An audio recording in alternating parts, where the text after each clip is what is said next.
Hello students, welcome to Raghav Pathshala. Last class में मैंने जो आपके प्रश्नावली चल रही है वर्थ, उसका एक बेहतरीन तरीके से एक इंट्रोडक्शन देखा था। हमने रफ इंट्रोडक्शन देखा था। आप कहीं से रफ कैसे, तो हमने केवल चीज़ें समझी थी। 9th क्लास की जो चीज़ें थी, हमने वर्थ देखा, वर्थ की त्रिज्या, वर्थ होता क्या, जिस तल में स्थित होता है, उसके बारे में खूब सारी बातें हमने की थी। और बढ़िया तरीके से, शानदार तरीके से एक एक वर्ड को हमने पढ़ा। उनको जो हमने अर्धवर्त तक हमने बात की थी, चाप तक, उन बढ़िया तरीके से चीज़ों को उनको लिखते हैं और शानदार तरीके से हम काम करते हैं। ठीक है साहब, तो बढ़िया तरीके से ध्यान देना। परिभाषाएं क्या, 9th क्लास की आज हो जाएगी, कल हम लिख लेंगे 10th क्लास की। क्यों कल 10th की लिखूंगा तो फिर आपको 10 पॉइंट ये करने में कोई जोर नहीं आएगा। 3 भागों में इंट्रोडक्शन करवा रहा हूँ और 9th पूरी कवर करवा रहा हूँ। और क्या चाहिए आप लोगों को, ठीक है। तो हमारी जो आज की हेडिंग होने वाली है साहब, वो होने वाली है साहब वर्थ के बारे में। बाकी परिभाषाएं आपको मैं बता चुका हूँ, आप ध्यान से सुनना। पहले ध्यान देना, फिर लिखना, साथ साथ मत लिखना साहब। मैं टाइम दूंगा आपको आराम से, वीडियो पॉज करने के लिए, स्क्रीनशॉट लेने के लिए समय दूंगा, टेंशन मत लीजिए, ठीक है। तो आप परिभाषा लिखेंगे, वर्त तल में, वर्त तल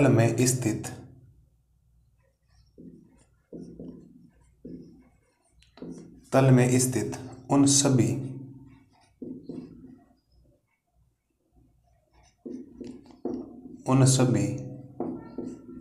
बिंदुओं का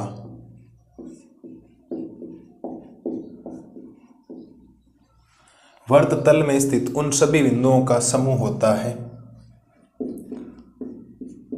जो किसी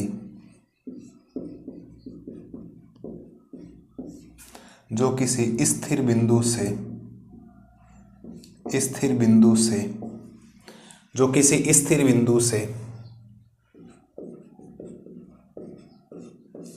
स्थिर दूरी पर स्थित हो। वर्त तल में स्थित उन सभी बिंदुओं का समूह होता है जो किसी स्थिर बिंदु से स्थिर दूरी पर स्थित हो। समझ गए आप लोग। स्थिर दूरी, या आप अचर बिंदु बोल दो, कोई लोग इसको अचर बोलते हैं, कांस्टेंट जिसको बोला जाता है, तो एक ही बात है, कोई फर्क नहीं पड़ता है। आप स्थिर बोल रहे हैं या इसको अचर बोल रहे हैं, एक ही वर्ड है, कोई फर्क आपको पड़ता नहीं, ठीक है। तो मैं आपको बताता हूं क्या होता है।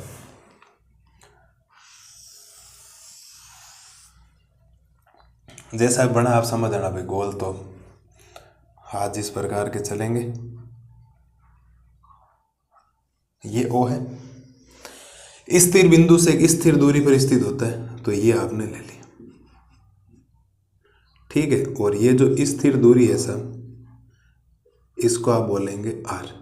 क्या बोलेंगे आप लोग? आर, ठीक है। तो ये जो ओ ए है आपके सामने, ये वर्त की क्या कहलाती है? त्रिज्या। और ये जो ओ है, ये वर्त का क्या कहलाएगा आपके सामने? केंद्र। मेरे हिसाब से परिभाषा आपको समझ में आ जानी चाहिए। स्थिर दूरी पर स्थित होता है, स्थिर बिंदु से स्थिर दूरी पर स्थित होता है। सारे के सारे जितने बिंदु आएंगे यहां पर आ सकते, ठीक है। अब आपको थोड़ा सा नोट डाल के कुछ पॉइंट्स याद रखने, जो मैं आपके सामने लिखने का प्रयास कर रहा हूं। ध्यान देना, इधर बेहतरीन तरीके से नोट्स लिखते हैं एकदम। नोट में क्या ध्यान रखना आपको? पहला पॉइंट,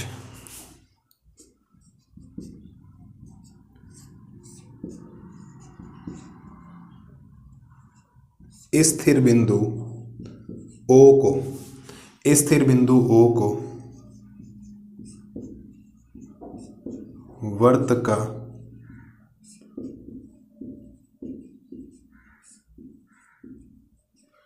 केंद्र कहते हैं। स्थिर बिंदु ओ को वर्त का क्या कहते हैं? केंद्र कहते हैं। नंबर 2,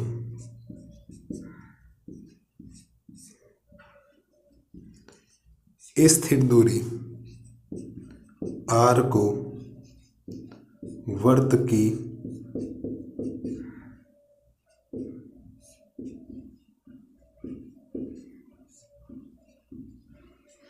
त्रिज्या कहते हैं। क्या आप ये पॉइंट समझ गए दोनों? मैं आपको बता चुका हूं पहले भी ऑलरेडी। ये जो स्थिर बिंदु O है इसको वर्त का केंद्र कहते हैं, और ये जो स्थिर दूरी R है, स्थिर दूरी होगी यहाँ पर भी R, यहाँ पर भी R, यहाँ पर भी R, यहाँ, क्योंकि समुच्चय मतलब बराबर घूमने का मतलब यही होता है, बराबर चारों तरफ घूमना।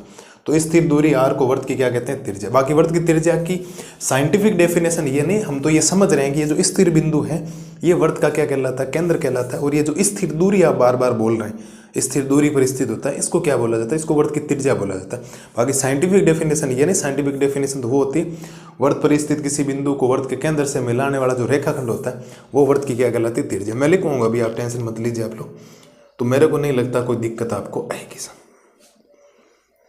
किसी प्रकार की कोई दिक्कत आपको आएगी नहीं, ये आपको ध्यान रखना, ठीक है। क्या ध्यान रख लोगे, बिल्कुल सर। और तीसरा पॉइंट मैं आपको लिखवा रहा हूं, ध्यान देना इधर।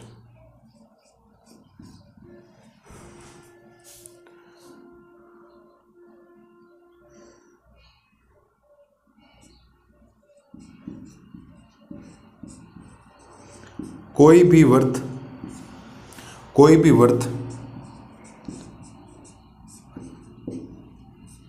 जिस तल में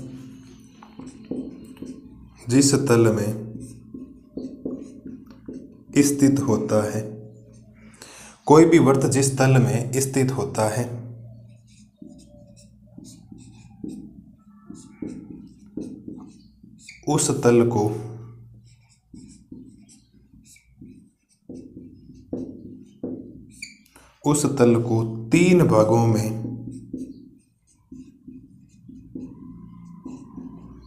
उस तल को तीन भागों में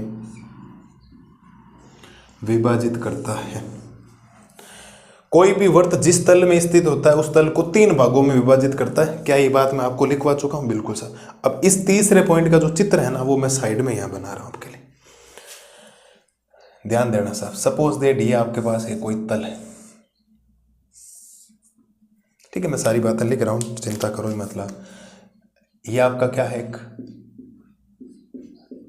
तल बोल दो या इसको समतल बोल दो, बात एक है, ठीक है। इस तल में स्थित है, और अगर आपने इस तल के अंदर एक बना दिया वर्त, ओ केंद्र वाला आपने एक बना दिया वर्त, तो इसके तीन भाग हो गए। अगर आप ध्यान से देखेंगे तो एक तो अंदर वाला भाग हो गया, एक ये बाहर वाला भाग हो गया। देखो इस बात को ध्यान रखना, ये कुछ बाहर वाले भाग हो गए, कुछ अंदर वाले भाग हो गए, तो ये तीन भागों में इसको विभाजित कर रहा है। अगर मैं नंबर एक की बात करूं तो ये फर्स्ट वाला है,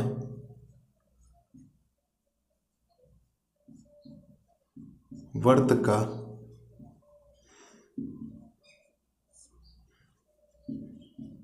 अभ्यंतर भाग। इसकी बात करूं तो ये दूसरा है वर्त, और यहां हो जाएगा तीसरा वर्त का बहिर्भाग। वर्त का कौन सा भाग साहब, बहिर्भाग। अब मैं तीनों नाम वापिस लिख रहा हूं आपके लिए। तीनों भाग कितने भागों में बांटेगा, तीन भागों में। तो आप लिखेंगे वर्त का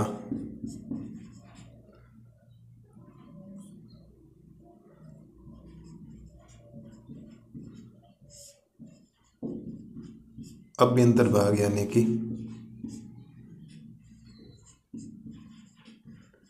वर्त के अंदर वाला भाग।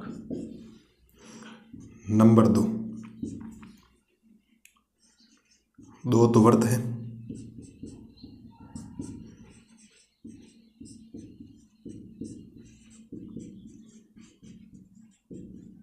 वर्त का बहिर्भाग,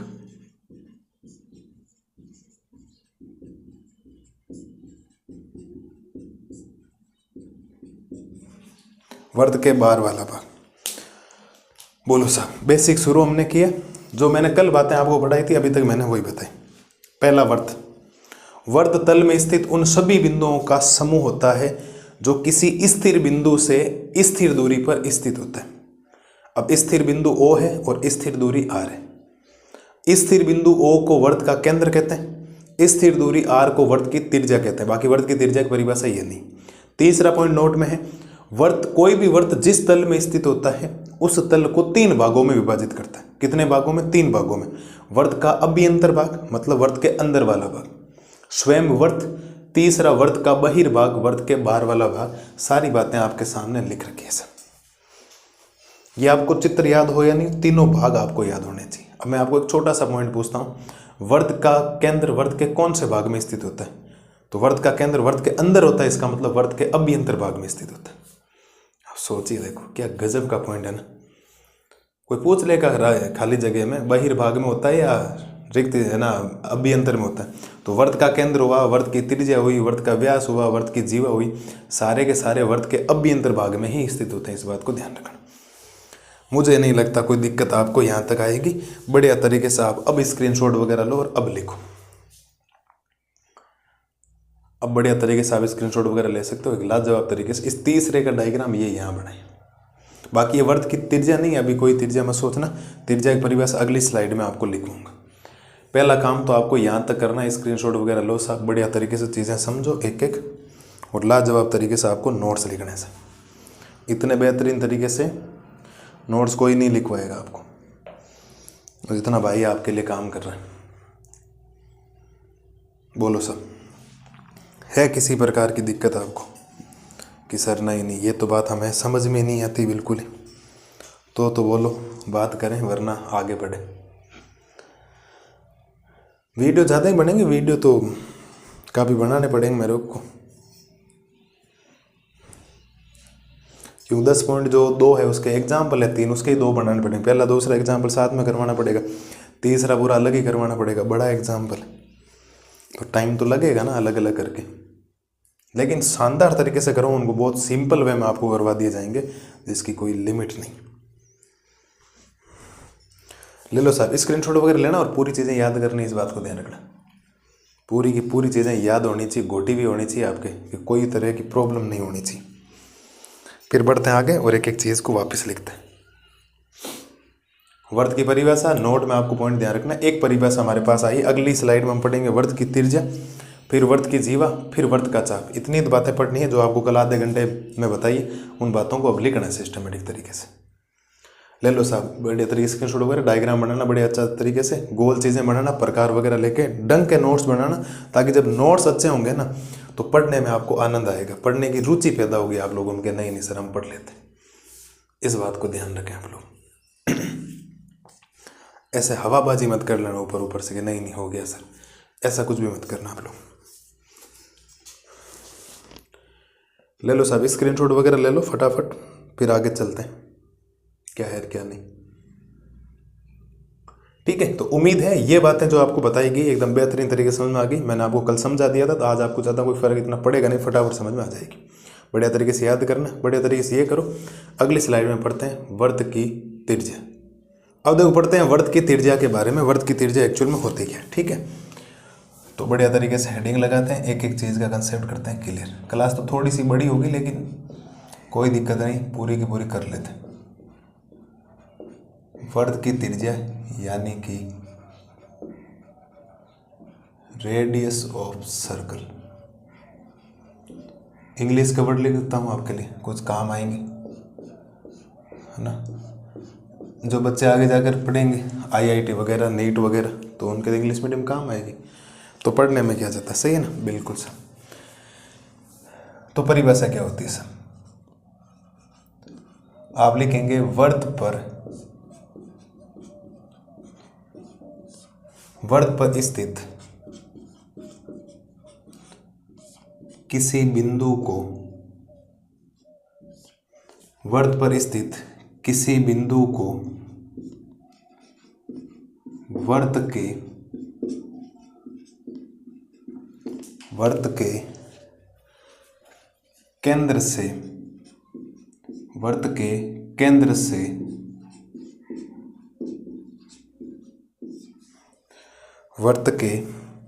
केंद्र से मिलाने वाला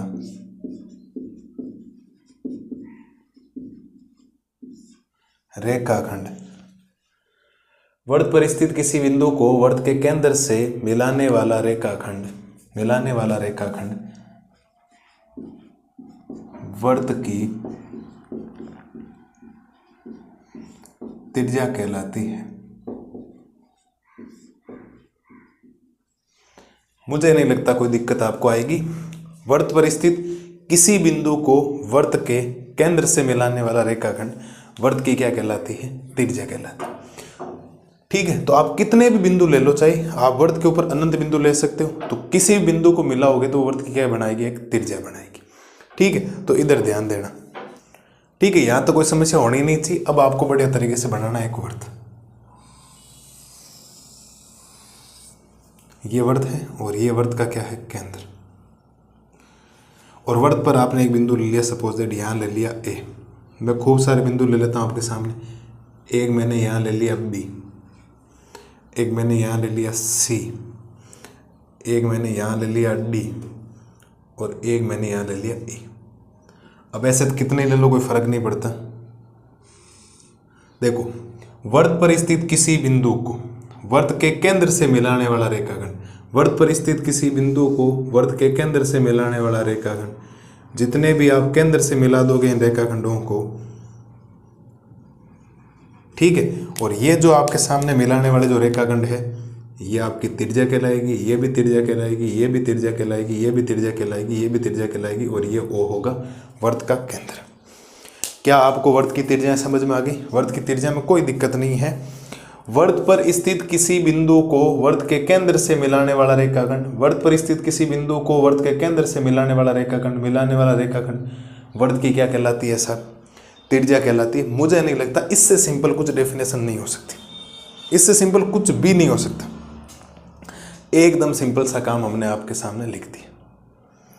ठीक है, क्या आपको ये बात पल्ले पड़ गई? क्या सारी की सारी वर्त की क्या है? त्रिज्या है। तो आपको आराम से ये बात आ जानी चाहिए समझ में। बढ़े आगे फिर? बिल्कुल सर। और अगर हम अब आगे बढ़ेंगे तो अगली जो हमारी हेडिंग रहने वाली है साहब, वो है वर्त की जीवा। क्या रहने वाली है साहब?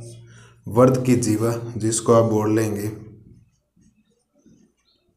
Code of the circle. क्या बोलेंगे साहब? कोड ऑफ द सर्कल, जिसको आप वर्त की जीवा बोलेंगे।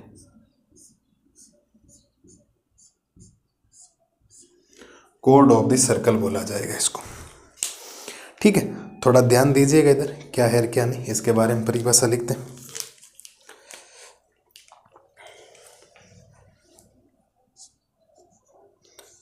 आप लिखेंगे वर्त पर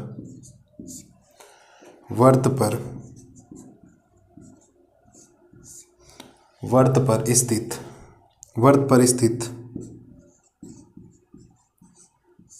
किन्हीं दो बिंदुओं को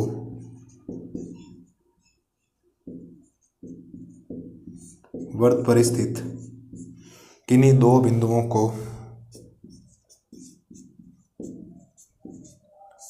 मिलाने वाला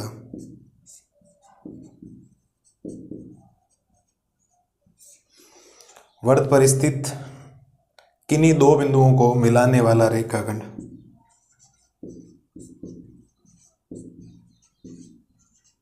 वर्त की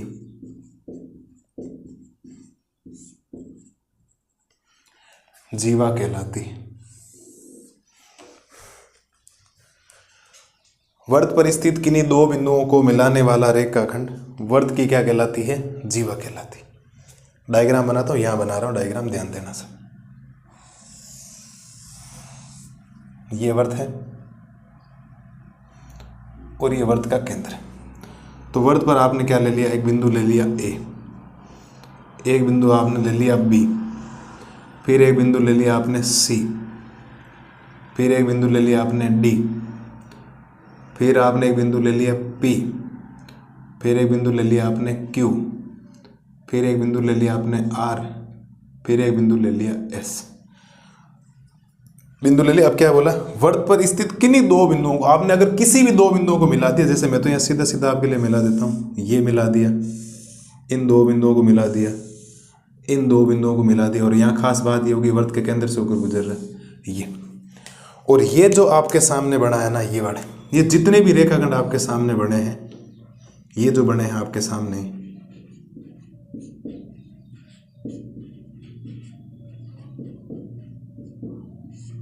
ये वर्त की क्या है साहब? आपके जीवा है, वर्त की क्या है, जीवाएं।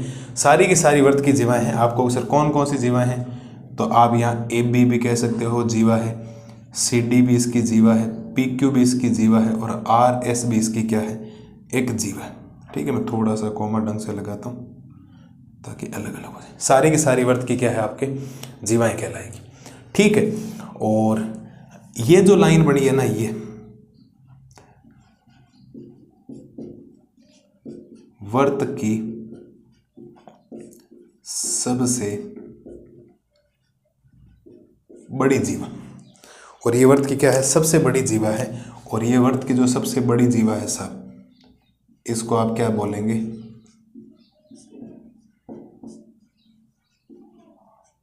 वर्त का व्यास। इसको आप क्या बोलेंगे, वर्त का व्यास बोलेंगे सर। तो वर्त की सबसे बड़ी जीवा वर्त का व्यास होता है, और वर्त पर स्थित किन्हीं दो बिंदुओं को मिलाने वाला जो रेखाखंड होता है, वर्त की जीवाएं कहलाती है। इसका मतलब वर्त में अनंत त्रिज्याएं हो सकती है, तो वर्त में अनंत जीवाएं भी हो सकती है।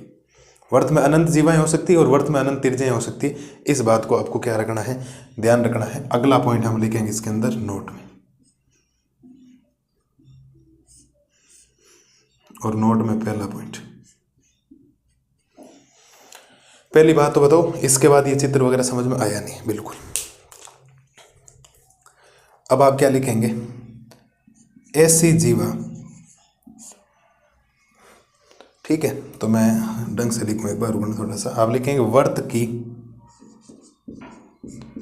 वर्त की ऐसी जीवा, वर्त की ऐसी जीवा जो वर्त की ऐसी जीवा जो वर्त के केंद्र से होकर, जो वर्त के केंद्र से होकर गुजरती है। वर्त की ऐसी जीवा जो वर्त के केंद्र से होकर गुजरती है, वर्त का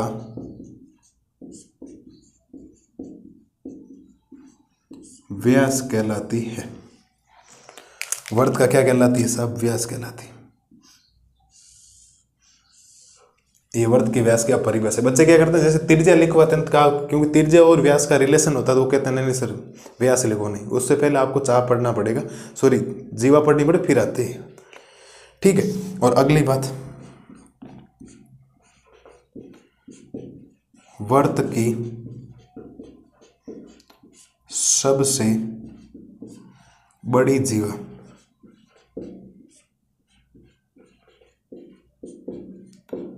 वर्त का व्यास होती है। तो वर्त की सबसे बड़ी जीवा वर्त का क्या होती है, आपके व्यास होती है। इस बात को ध्यान रखना।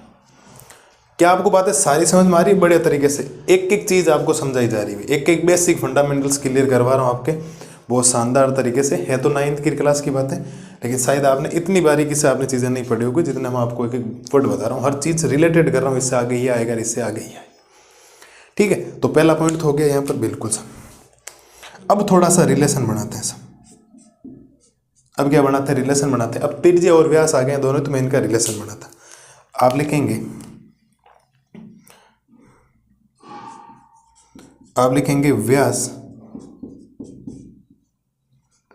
व्यास त्रिज्या का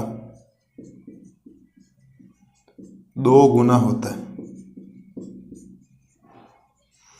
व्यास त्रिज्या का 2 गुना होता है, लेकिन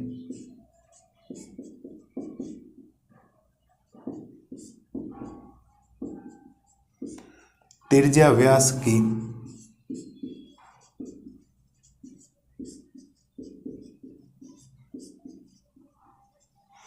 व्यास त्रिज्या का 2 गुना होता है, लेकिन त्रिज्या व्यास की आधी होती है। अर्थात ध्यान दीजिएगा सब, अर्थात व्यास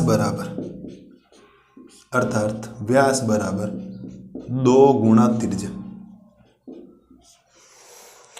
व्यास त्रिज्या का क्या होता है, 2 गुना होता है। और ये एक बार राजस्थान बोर्ड का सवाल भी है, ध्यान रखना। ठीक है, लेकिन मैं यहाँ से निकाल सकता हूँ। अगर मुझे किसी ने पूछा कि त्रिज्या बराबर क्या होगा, तो त्रिज्या बराबर हो जाएगा साहब व्यास बटा 2। मैंने ये वर्त इसीलिए नाम नहीं लिखा है क्योंकि ये सब जगह अगर आप त्रिज्या किसी में भी निकालेंगे, चाहे बेलन में निकालेंगे, चाहे आप शंकु में निकालेंगे, चाहे गोले में निकालेंगे, चाहे अर्धगोले में निकालेंगे, तो सब में एक ही होता है, त्रिज्या बराबर होता है व्यास बटा 2। अगर आपको व्यास दे रखा है और अगर त्रिज्या निकालनी है तो व्यास बटा 2 मतलब व्यास का आधा कर दो, आपको त्रिज्या मिल जाएगी। तो व्यास त्रिज्या का 2 गुना होता है, लेकिन त्रिज्या व्यास की क्या होती है, आधी होती है। ये बातें आपको यहाँ तक ध्यान रखनी है और अगली स्लाइड में आज की भाषा हो जाएगी पूरी। एक ही चीज़ पढ़नी, वर्त का चाप, ज़्यादा कोई लंबा चौड़ा बचा नहीं जो आपको बताने लायक है। बढ़िया तरीके से ये चीज़ें आपको ध्यान रखनी है सब, जो आपको काम करना पड़ेगा। क्या आपको लालो और लालियों को सारी बातें समझ में आई? इसके बाद का ये चित्र है, इसके बाद का ये चित्र है और सारी बातें। वर्त की त्रिज्या क्या थी? वर्त पर स्थित किसी बिंदु को वर्त के केंद्र से मिलाने वाला रेखाखंड वर्त की त्रिज्या कहलाती। वर्त की जीवा, वर्त पर स्थित किन्हीं दो बिंदुओं को मिलाने वाला रेखाखंड वर्त की जीवा कहलाती। और ये वर्त की सबसे बड़ी जीवा है, क्योंकि सबसे बड़ी जो वही होगी जो वर्त के केंद्र से होकर गुजरेगी, और वर्त की सबसे बड़ी जीवा कौन होती है? वर्त का व्यास होती है। तो वर्त की ऐसी जीवा जो वर्त के केंद्र से होकर गुजरती है, वर्त का क्या कहलाती? व्यास कहलाती। वर्त की ऐसी जीवा जो वर्त के केंद्र से होकर गुजरती है, वर्त का क्या कहलाती? व्यास। वर्त की सबसे बड़ी जीवा वर्त का क्या होती है? व्यास। कोई पूछ ले वर्त की सबसे बड़ी जीवा कौन होती है, तो वर्त का क्या होती है? व्यास होती है।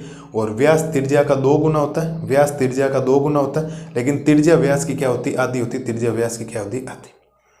ये बात भी आपको सर लिखवाई नहीं आपने कि एक वर्त में अनंत त्रिज्याएं हो सकती है, अनंत व्यास हो सकते हैं और अनंत जीवाएं हो सकती है। ये मैं सारी चीज़ें आपको कल जो क्लास लूंगा ना उसके अंदर सारी बातें बता दूंगा, नोट डाल के। वो स्पर्श रेखाएं कितनी हो सकती है, क्या उनके एक स्पेशल एक पूरी एक स्लाइड भरूंगा, 8 से 10 पॉइंट लिखवाऊंगा, ताकि वहाँ सारी चीज़ें आपके क्लियर हो जाए और वहाँ से सीधा क्वेश्चन डायरेक्ट आ जाता है। ठीक है, तो मेरे हिसाब से प्रत्येक लाल और लाली को ये जो बातें मैंने आपके सामने रखी है साहब, ये आपको समझ में आनी चाहिए। बढ़िया तरीके से इनके नोट्स बनाओ, बढ़िया तरीके से लिखो, वीडियो को पॉज करो और एक एक चीज़ को आप देखो। अब ज़्यादा कोई बचा ही नहीं, अगली स्लाइड में एक ही हेडिंग है केवल, वर्त का चाप। क्या है? वर्त का चाप। और आज की क्लास हो जाए खत्म। और 9th क्लास का लगभग वैसे ही खत्म हो गया। 2 ही बातें बची थी, एक त्रिज्यखंड और एक वर्तखंड। मैं भी नहीं करवा रहा हूँ, त्रिज्यखंड और वर्तखंड मैं आपको करवाऊंगा 11वें चैप्टर में। मस्त रही, वहाँ मैं आपको सारी बातें बता दूँ, क्योंकि अभी परिभाषा लिखूंगा वहाँ और लिखवानी पड़ेगी, वहाँ तो वैसे भी लिखवानी पड़ेगी, क्योंकि वहाँ उनके क्षेत्रफल के सूत्र लिखवाने, उनके लघु के क्या होते हैं, दीर्घ क्या होते हैं, सारी चीज़ें आपके सामने। ये है साहब आपके सामने वर्त की त्रिज्या और वर्त की जीवा के बारे में। और वर्त के व्यास की परिभाषा जीवा से ही आती, सीधा डायरेक्ट कभी भी नहीं आती।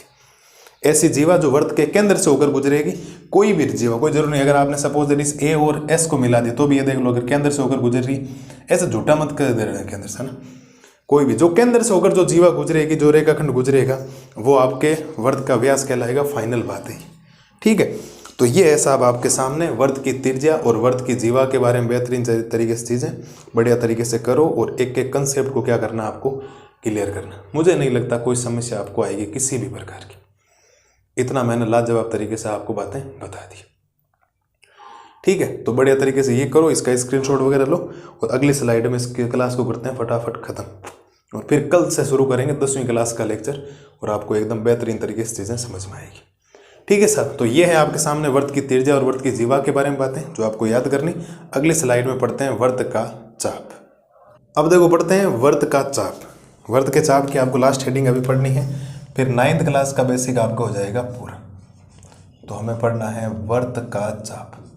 और वर्त के चाप के खूब सारे आपके एग्जाम्पल है, घड़ी होती है घर में आपके, तो आपको पढ़ना है आर्क ऑफ द सर्कल।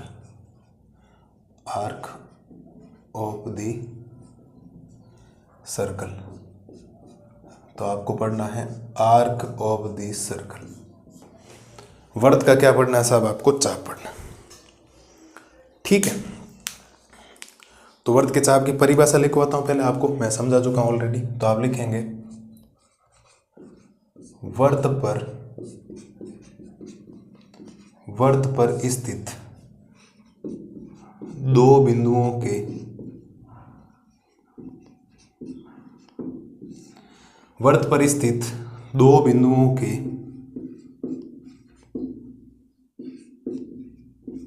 बीच का भाग,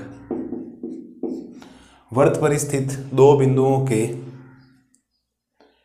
बीच का भाग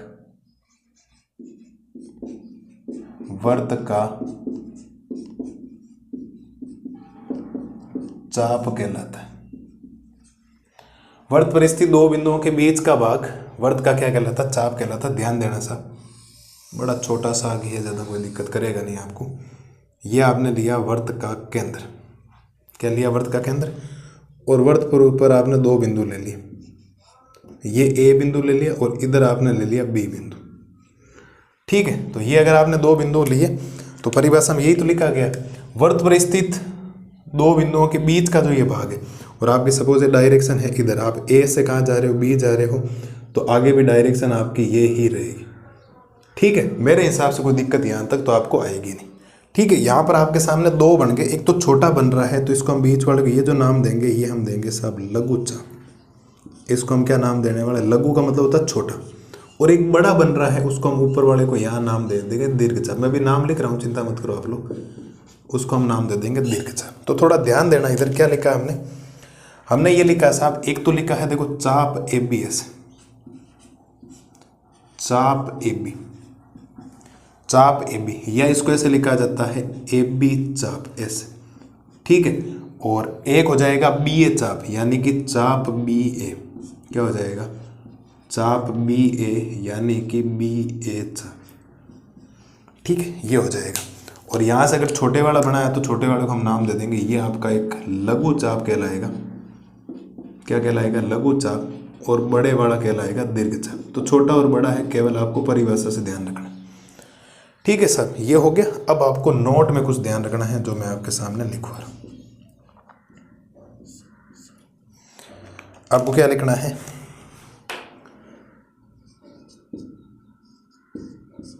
यदि वर्त पर स्थित, यदि वर्त पर स्थित दोनों बिंदु ए तथा बी, यदि वर्त पर स्थित दोनों बिंदु ए तथा बी, ठीक है, यदि वर्त पर स्थित दोनों बिंदु ए तथा बी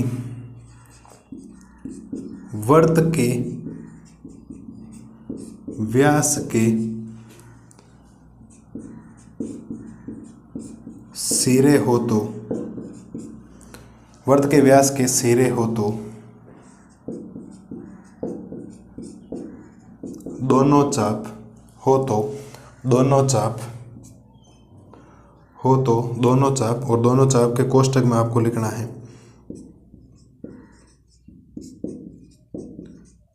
लघु चाप तथा दीर्घ चाप बराबर होंगे।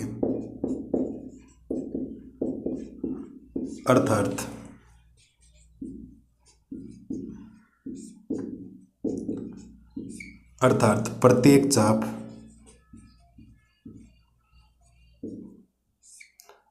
अर्धवर्त, अर्थात प्रत्येक चाप अर्धवर्त कहलाएगा। अर्थात प्रत्येक चाप अर्धवर्त कहलाएगा। ध्यान देना साहब, चित्र में यहाँ बना रहा हूँ, थोड़ा ध्यान देना। मेरे नीचे जगह नहीं, आपको शायद दिखेगा नहीं तो मैं बना देता हूँ पहले यहाँ।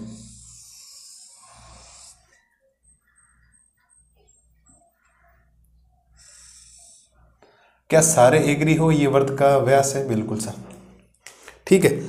और अगर ये वर्त का व्यास है तो इसने लिखा क्या है? यदि वर्त पर स्थित दोनों बिंदु ए तथा बी, ये ए तथा बी इसकी स्थिति है, व्यास के सिरे, व्यास के सिरे का मतलब एक सिरा यहाँ है व्यास का और दूसरा सिरा यहाँ पर है। अगर ये व्यास के सिरे हैं हो तो दोनों चाप, लघु चाप और दीर्घ चाप, अगर आप इसकी डायरेक्शन बना रहे हैं सपोज देर, ठीक है, तो मैं नीचे वाले को नाम दे देता हूँ अभी पहले जैसे दिया था, इसको मैं दे देता हूँ लघु चाप और इसको मैं क्या नाम दे देता हूँ आपके लिए? दीर्घ चाप। ठीक है, तो दोनों चाप बराबर नहीं है, क्या आप लिखेंगे? अर्थात, क्या लिखेंगे? अर्थात